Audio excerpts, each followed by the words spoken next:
Now we've got these threats of power cuts coming up, and whether they'll actually go ahead or not, I don't know. They do use fear porn on us all the time, don't they? So it may or may not be a thing. A lot of people are trying to put things in place, like backup power solutions and heating, like putting loads of candles under a terracotta pot and stuff like that. We're prepared with cooking stuff. We've got a terracotta pot and some candles. God knows what they'll do with them. We have tried it. It raised the temperature of the room by 1 degree. Better than now. Got my jacket on. It's a rip-off at the moment. We was actually on a fixed price contract until the end of October.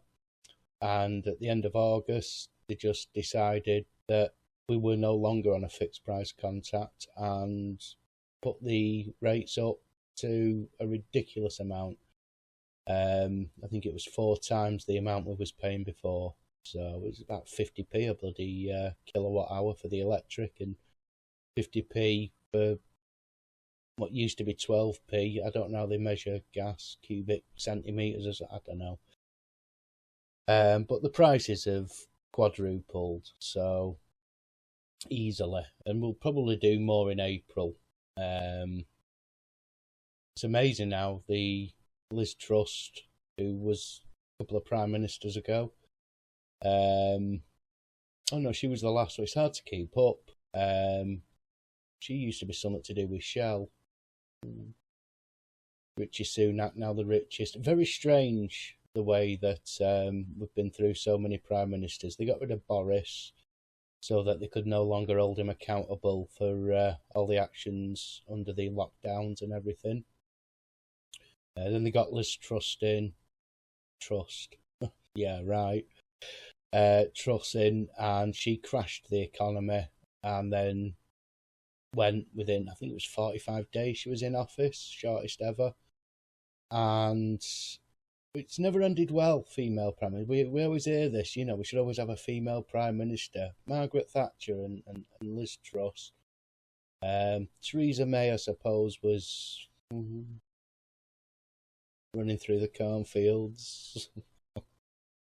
Anyway, we're in a real serious situation now because most people cannot afford this.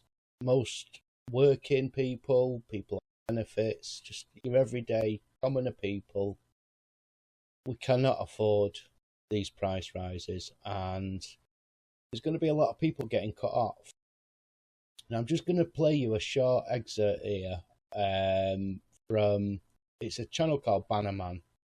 I quite like him actually. I watch his videos, and he goes to somewhere. He's been to this address before. There is a previous video on his channel at this address, but he turned up again, knowing that the electric board was coming to inspect the meters. They get these warrants to enter the premises. They're illegally obtained warrants.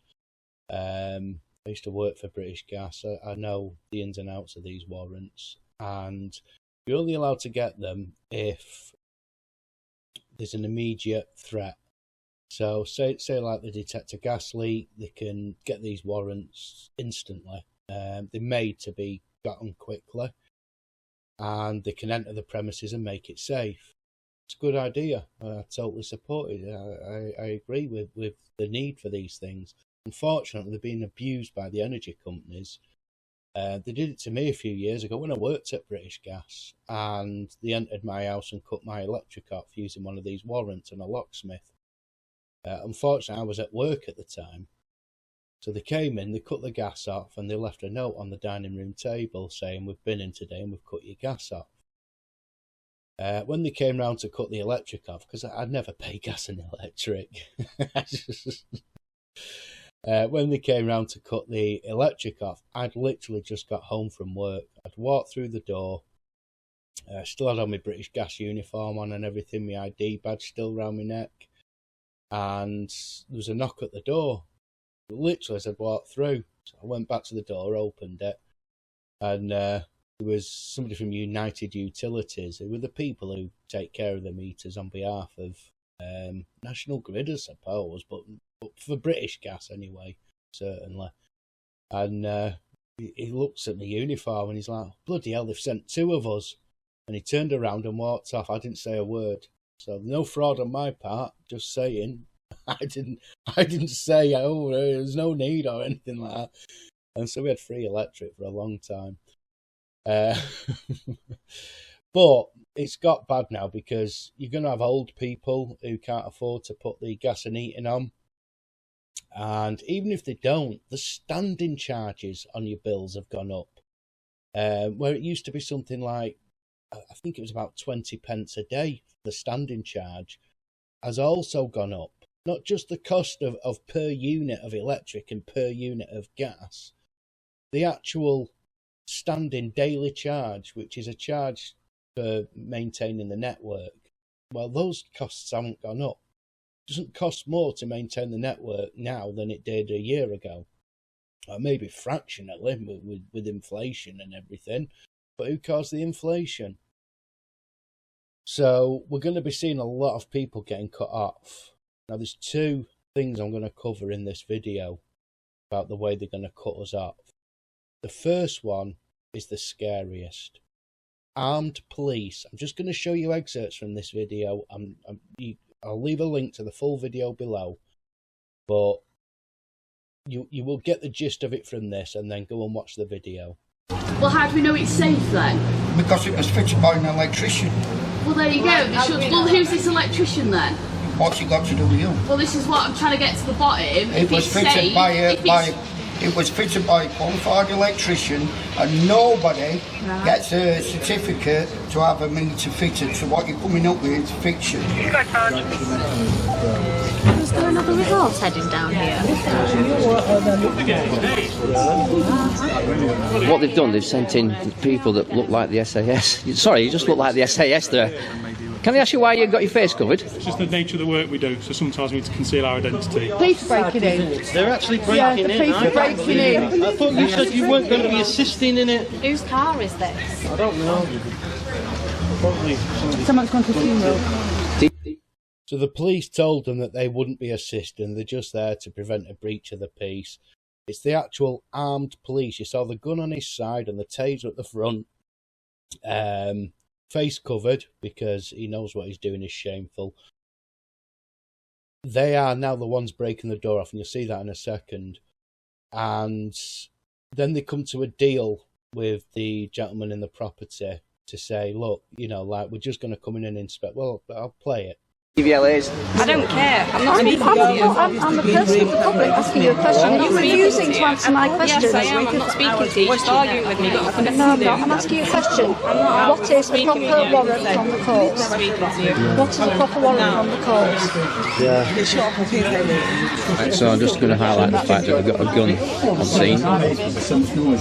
And the fact that we've got a gun on scene is quite alarming, really, for a civil matter. Armed police do not have anything in your hand when they open this door.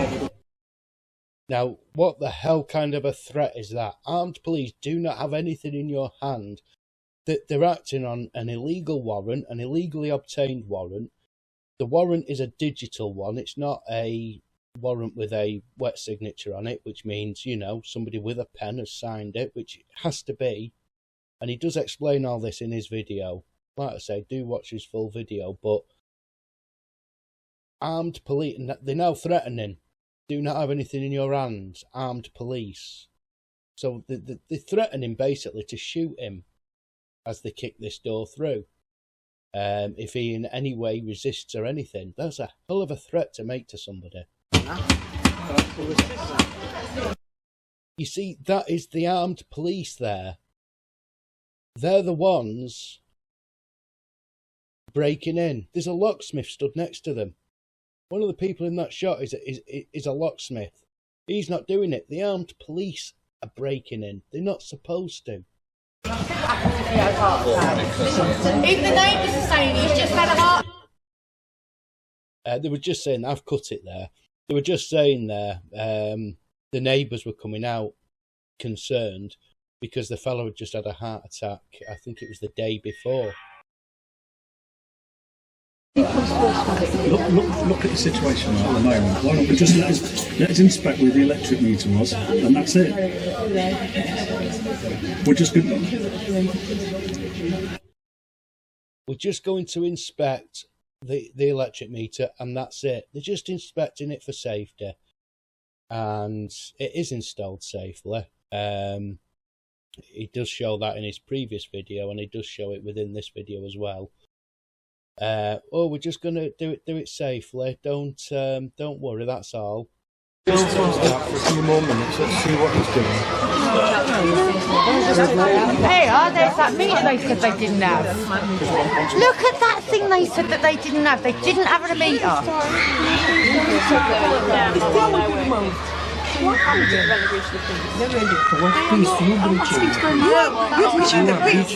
That's her home. Where they're saying it's her home, that the wife of the gentleman is actually outside. She stayed outside while he was inside. They're now refusing to let her in. Look at the smug look on that bitch's face. Fuck me. That's her home. Come and watch me go in. I'm not going to cause any trouble. I walked through my husband had an heart attack. Another smug bitch there on the left. By the way, maybe she can collapse. No, you're not. You're stopping me from going to him. Maybe she needs medicine. Who knows? What happened? But you've lied. You've took a meter in there, haven't you? You've lied. Look, did you see her face then? Oh, it fucking winds me up, this one. Watch that again. Yeah, you've lied. That little... when someone's lying to you. They took a meter in there. This is her home. This is her home, and you're denying her access to her home. What Can I come in with you, Dawn? They won't let me in. You want to come in with you? Not only that, it was only She wants to go in. inspect the meter. Now he's changing it. You came to inspect me. You came to inspect it. Now he's changing it. Right, can you just step back? I'd like to come in with you. Right, I appreciate you filming, but can you just step back?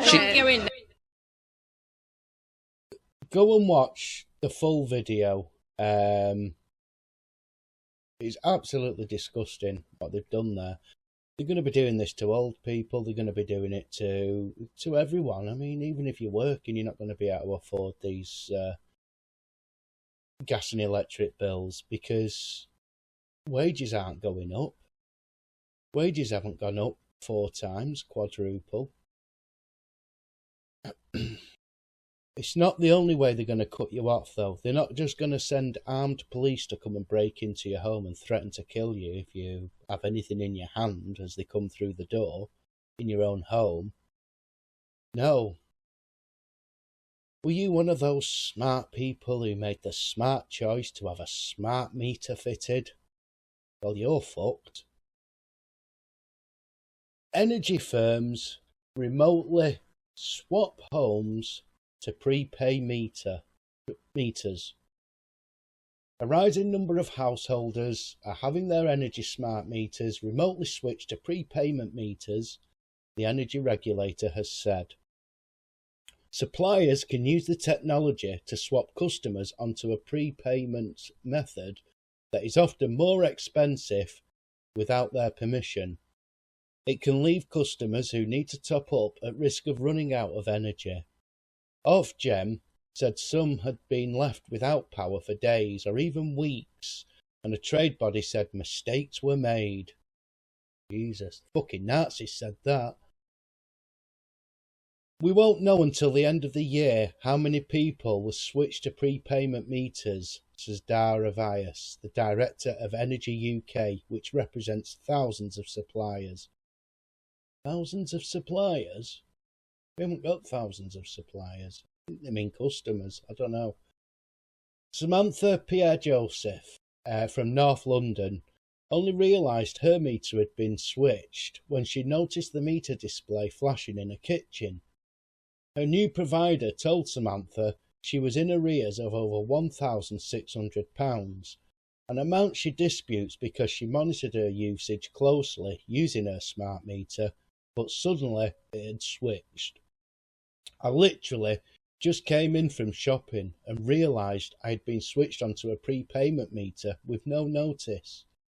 The mother of one told the BBC. It's shocking. I'm surprised the BBC are covering this, but then again, they are the propaganda arm of the government. They want you to know what's happening. They want you because you can't do anything about it. Disconnection by the back door. Once a smart meter is installed, it is a much simpler process for a supplier to swap the customer into prepay mode at the push of a button, rather than having to apply for a warrant and install a physical box. Not that they bother applying for warrants, they just get a digital copy of one. If you look at them carefully as well, it's the application for the warrant that they bring round, by the way, not an actual warrant. But the police don't know the difference because the police don't know their arse from their elbow. Ofgem's rules state that energy companies must speak to customers before moving them onto a prepayment meter, but the regulator said it was concerned this was not always happening. Concerned? You're the regulator. You should know, and you should be going in there and sorting this out. Suppliers may put customers on prepayment meters if they struggle to keep up with energy bills, arguing it helps them control how much and how often they pay for energy. But Rosie Avis, who heads up the Manchester branch of Citizens Advice, said remote switching is disconnection by the back door. If customers are unaware that they are on a prepayment meter, they may not top up. Well, they won't. If they're unaware, they won't top up. And therefore, they are more likely to self-disconnect from their gas or electric, she explained. And it goes on, obviously. You can see where that's going.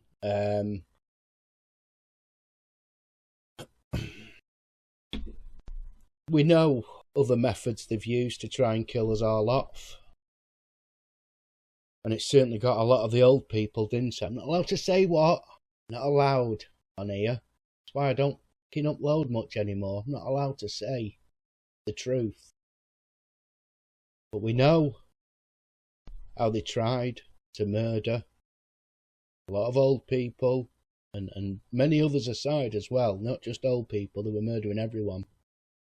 This is the latest method. Watch out. Martin Niemöller was a German clergyman, a Protestant, who watched Hitler's rise to power as though he were a member of the audience. In 1944, as a prisoner in the Nazi death camp at Dachau, he wrote the following. In Germany, they came first for the communists, and I didn't speak up because I wasn't a communist. Then they came for the Jews, and I didn't speak up because I wasn't a Jew. Then they came for the trade unionists, and I didn't speak up because I wasn't a trade unionist. Then they came for the Catholics, and I didn't speak up because I was a Protestant.